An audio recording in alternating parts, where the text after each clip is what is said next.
Assalomu alaykum qadrli kuzatuvchilar. Bugun biz Ma'rufjon oshnam bilan Furqat bog'idamiz. Furqat bog'i bu o'sha universitet paytimizdagi yotoqxonaga yaqin park. Juda ham qadrli va juda ham so'lim joy. Hozir biz piknik ko'rinishida dam olyapmiz va boshqa tanishlarimiz ham bor. Hozir faqat o'zimiz video olyapmiz. Asosiy mavzuyimiz kitobxonlik haqida umumiy suhbat. Aynan bir mavzuni tanlamadik. Shunchaki kitobxonlik 2025-yilda qanday ketyapti, rejalar qanday, maqsadlar qanday. To'g'rimi? Xuddi shunaqa. Assalomu alaykum hammaga. Bugun keldik. Sardor o'zini kitoblarini olib keldi.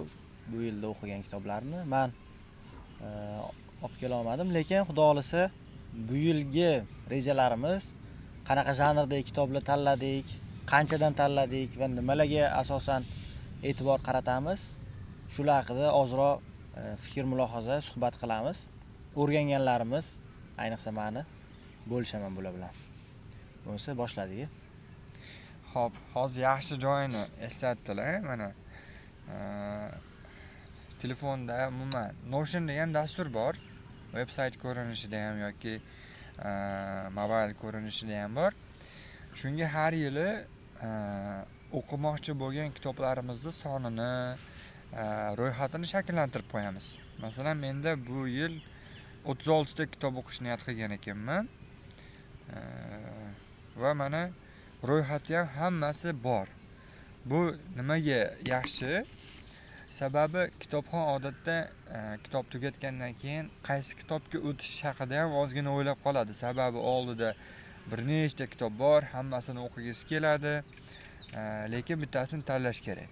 Mana shunga ham vaqt ketkazmasligi uchun oldindan ro'yxat qilib qo'ygan yaxshi, lekin bu ro'yxat majburiy emas, orada o'zgartirish mumkin, chunki yangi kitoblar chiqib qoladi, ularni o'qigisi kelib qoladi. Masalan, Maymunlar sayyorasi. Buni ham rejalamagandik, lekin o'qib necha kunda tugatdingiz? Bir kunda tugatib qo'ydilar. Chunki zo'r kitob chiqdi o'sha. Mana bunaqa holatlarda istisno qilish mumkin. Graf Monte Cristo Aleksandr Dyuma qalamiga mansub kitobni rejalagan ekanman. Bu kitob juda ham mashhur kitob, ancha asrlardan beri hammani sevimli kitobi. Buni dadamlar tavsiya qilganlar. Dadam ham yoshliklarda shu ko'p kitob o'qiganliklari balki meni ham shu kitobxonlikka qiziqishimga sabab bo'lgan bo'lsa kerak. Buni anchadan beri o'qiyman deb niyat qilardim. Mana bu yil buni reja qilganman. Keyin Abdulla Qahhorning ba'zi kitoblari, masalan, Qotilning tug'ilishi, Sarob, bu ikkalasini ham o'qib bo'ldim hozir. Va ko'proq farzand tarbiyasiga ham, oilaga ham tegishli kitoblar reja qilganman. Va albatta diniy adabiyotlar, kitoblar, shayximizni kitoblari reja qilgan ekanman va eng bu yilning asosiy bir qiziqish bilan o'qiydigan kitob seriyalarim bu Dan Brown'da hamma kitobini o'qib chiqmoqchiman. Bu qanaqa vaziyatda to'g'ri keladi? Masalan, ilmiy kitoblar o'qiysiz, shunda ozgina zerikib qolasiz yoki miya ancha bosim bilan ishlaydimi ilmiy kitoblarda. Shunaqada ora-oraga bitta shunaqa kitoblar kiritib qo'ysangiz, bu miyani qaytadan ochib berib, ozgina dam oldirib va tasavvurni ham kengaytirib, ozgina o'sha hordiq chiqarishingizga yordam beradi. Xuddi shunaqa. Men ham bu yilgi Readmore degan dasturni o'z Sardor menga doim tavsiya qilardi, lekin shu yildan ishlatish boshladim va foydaliligini ko'rdim. Yil boshida 60 ta kitob bir yilda haftasiga bittadan 60 ta kitob o'qish rejalagan ekanman. Va bu rejam endi esimdan chiqib ketgan aprelga kelguncha, lekin o'rtada men juda tartibsiz kitob o'qiyman. Bu ham Sardorga ayon. Xohlagan kitobimni xohlagan payt boshlab yuborishim mumkin. Ba'zida 2-3 ta kitob ham bir paytda o'zida o'qilib ketaveradi.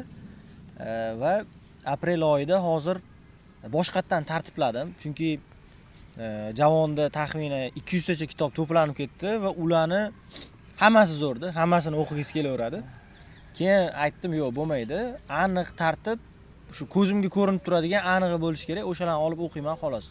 Qolganini xarid qilaveraman, kelasi yilga o'tkazaman. Chunki bu Sardor uslubi, strategiyasi va bu juda unumli bo'layotganini ko'rdimda. Chunki faqat ko'rganlaringning ichidan ola olasan va ular ham eng zo'rlari, chunki ular ham filtrlangan va kerakli o'sha o'zingizni bo'shliqlaringizni to'ldirishga filtrlab tanlangan bo'ladi. O'sha tarafdan yoqdi va shu paytgacha 14 ta kitob o'qigan bo'lsam, yana 45 ta kitob tanlabman. Jami 59 ta 60 tacha kitob o'zi. Ya'ni 2025-yilga Shunaqa. deyarli 60 ta kitob. 60 ta kitob tanlabman va boshidagi rejam ham shunaqa edi. Shunaqa. Ayrimlarini aytsam, men ham shu farzand tarbiyasiga bog'liq 6 tacha kitob tanlabman. Shayx hazratlarining kitoblarini birinchi bosqichchi 10 tacha kitobi. Keyin badiiy adabiyot. Men ham shu badiiy adabiyotni yaxshi ko'radigan, sevib o'qiydigan odamman. Ayniqsa sujetlar keskin o'zgaradigan Dan Brown yoki Qodiriy, Abdulla Qahhor, o'zimizni Said Ahmad kabi yozuvchilar, bular sevimli yozuvchilarimiz ikkalamiz ham. 17 ta badiiy adabiyot.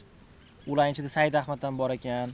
Remark, Erix Mariya Remarkni asarlaridan ham ko'p sotib olganmiz. Uni ham bitta asarini tanladim. Shu yil o'qib ko'rmoqchiman. Va diniy adabiyotlar, undan tashqari diniy adabiyotlar, o'sha yaxshi diniy adabiyotlardan 10 tacha tanlabman. Jami 45 ta kitob bo'lsa shu yili oxirigacha o'qish ketma-ketligimda turibdi. Shunaqa. Hozir gapingiz orasida shayximizni birinchi bosqichinidan 10 ta dedingiz-da. Ko'pchilik tushunmasligi mumkin. Shuni ham bitta aytib o'tib ketaylik. Men shayximizni, Shayx Muhammad Sodiq Muhammad Yusuf hazratlarini adabiy meroslari, ilmiy meroslarini ustozlar tartiblashgan va uni har xil bosqichlarga bo'lishgan. Bu o'sha oddiy o'quvchi, umuman hammaga tushunarli bo'lishi uchun mavzular ketma-ketligini hisobga olganda 5 ta bosqichga bo'lishgan va shayximiz o'zlari ham va ularning shogirdlari ham aynan shu bosqichda o'qishni tavsiya qilganlar. Buni Hilol nashr dasturidan topishingiz mumkin yoki biz kanallarimizga agar a'zo bo'lgan bo'lsangiz, unga ham tashab qo'yganmiz. O'sha bosqichda o'qishni tavsiya qilamiz. O'shanda mavzuda ketma-ketligi, mavzuni tushunish darajangiz ham oshadi shunda. Xuddi shunaqa. Keyin yana bitta boya Sardor aytgan mavzu, meni o'zimning tajribamda sinalgan, o'zim doimiy shunga harakat qiladiganim, diniy, keyin ilmiy, falsafiy asarlarni, kitoblarni o'qiyotganda ularni o'qish qiyin, butun diqqatni talab qiladi, og'ir qaysidir ma'noda va o'shanaqa bitta yarimta kitob o'qib tugatgandan keyin darrov badiiy adabiyot olaman. Miyamni dam berish uchun va mavzuni almashtirib, masalan, tasavvur dunyosiga sho'ng'ish uchun-da. Chunki aniq fakt narsalarni o'qib kelib, bu yoqda yana xuddi o'shanaqa davom etib ketish qiyin. O'sha uchun diniy adabiyotlarni yoki bir sohaga oid ilmiy, falsafiy asarlarni taxlab borish kerak-da. Men fikrimcha, burgerga o'xshab, navbatma-navbat qo'yib, shunaqa ketma-ket shakllantirsa va badiiy adabiyot ko'proq bo'lganining ham sababi menimcha shundan deb o'ylayman. Chunki diniylar orasiga bittadan badiiy adabiyot qo'yib ketma-ket o'qimoqchiman, yengilroq qilib.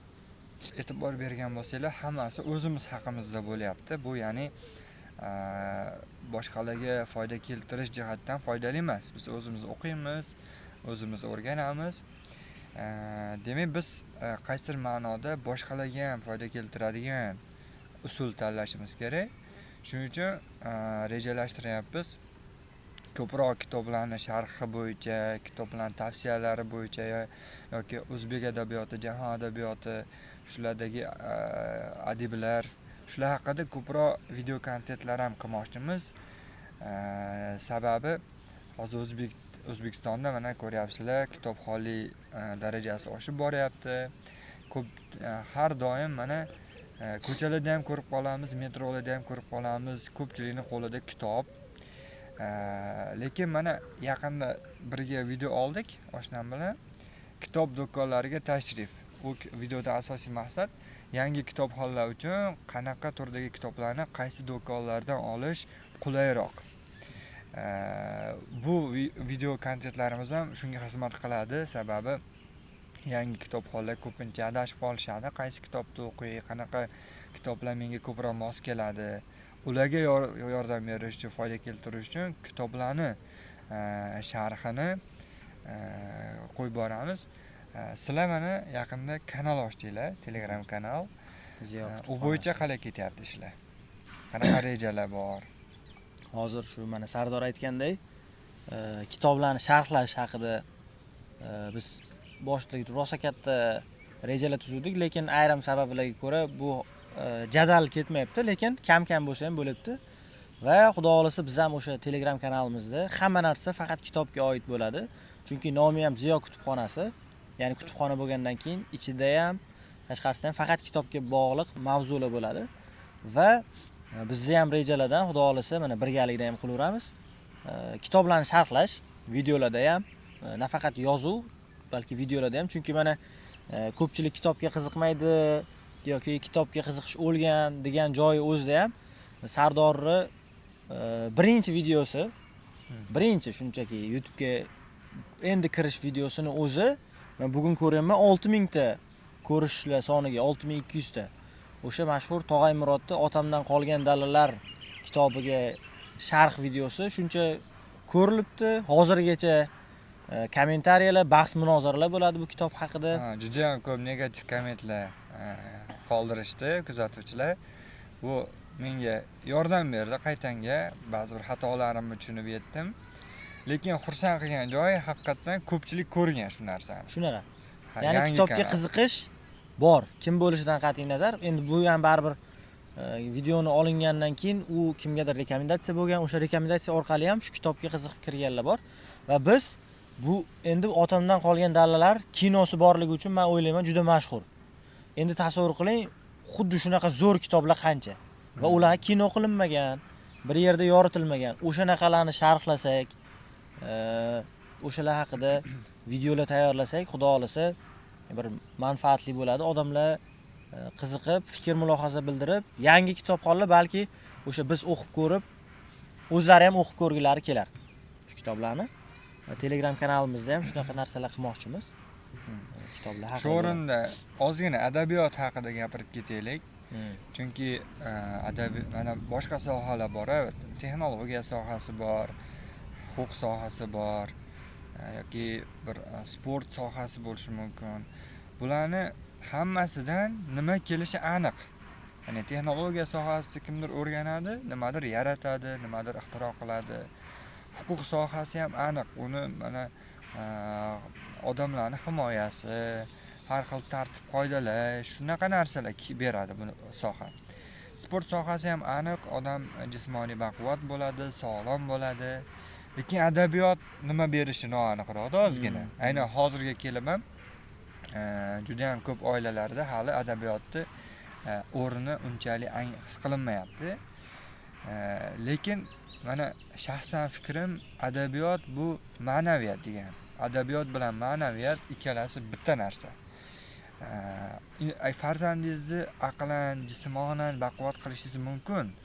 Uni lekin ruhini tarbiyalaydigan omil ham bu adabiyotga bog'liq. Masalan, oddiy romanchilikni olaylik. Bitta romanning ichida nechta qahramonni yashab o'tadi bu o'quvchi.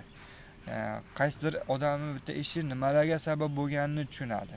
Nima qilsa kimlarga zarar keltiryapti-yu, kimlarga foyda keltiryapti.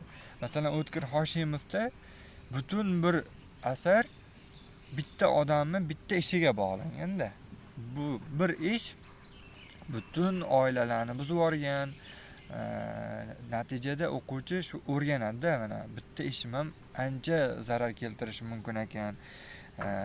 Ko'p oilalarni buzib yuborishi mumkin ekan degan xulosalar oladi. Buni siz tushuntirib o'qitirishingiz qiyin bolaga. Bola uni o'zi his qilish kerak, o'zi tanida his qilish kerak. O'shanda u haqiqiy ilmga ega bo'ladi. Sizning fikringiz qanaqa adabiyot bo'yicha? Juda bir aktual mavzu deydimi? Juda zo'r mavzu bo'ldi. Savol desa ham bo'ladi. Adabiyot haqiqatdan insonda hissiyotlarni shakllantirish uchun eng muhim vosita deb o'ylayman.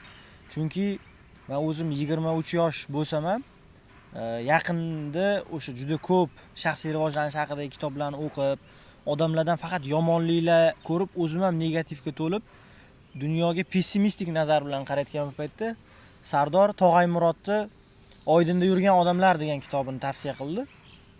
Kitobni o'qidim.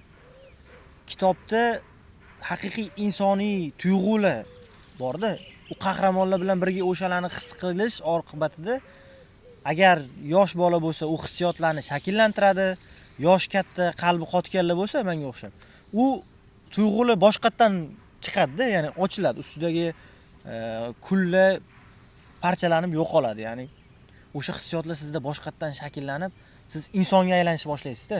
Qadrli kuzatuvchilar, shu o'rinda bir narsa aytib ketaylik. Biz hozir tabiat qo'ynidamiz. Shuning uchun videoda har xil hasharotlar uchib yuribdi. Oldimizda e'tibor bermaysizlar. Hozir ham katta asalari o'tib ketdi. Ana uchib yuribdi. Menimcha u ham kitobga qiziqadigan asalar bo'lsa kerak. Xo'p, hissiyotlarni shu kitob qahramonlari bilan birga yashab, o'zida shakllantiradi odam. Shu uchun ham menimcha badiiy adabiyot eng muhim vositalardan biri. Bo'lib ham o'zbek adabiyoti, chunki biz millat sifatida juda ko'p, menimcha tarixga egamiz, juda ko'p urf-odatlarga, an'analarga egamiz va buni kitobdan, o'sha qahramonlarni harakatlaridan o'rganishimiz bizni fitratimizga ko'chishi menimcha ancha osonroq. Chunki biz shu millatmizda, shu tuzum ichida yashaydigan odamlarmiz.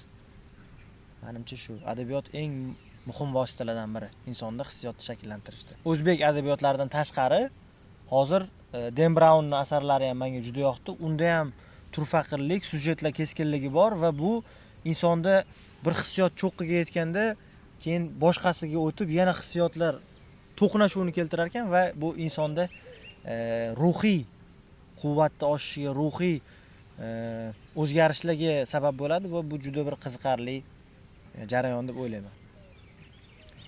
Xo'p, demak, kuzatuvchilar, bugun sizlar bilan o'zimizni shaxsiy mutolaa bo'yicha holatimizni gapirib berdik, rejalarimiz haqida gapirdik, adabiyot haqida gaplashdik.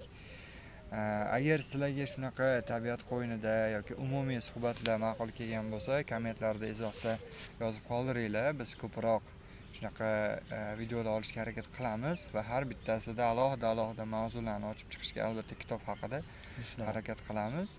Bizni kuzatishda davom etinglar. Xuddi shu fikrlarga qo'shilaman. Kuzatishda davom etinglar. Xayr, salomat bo'ling. Salomat bo'linglar.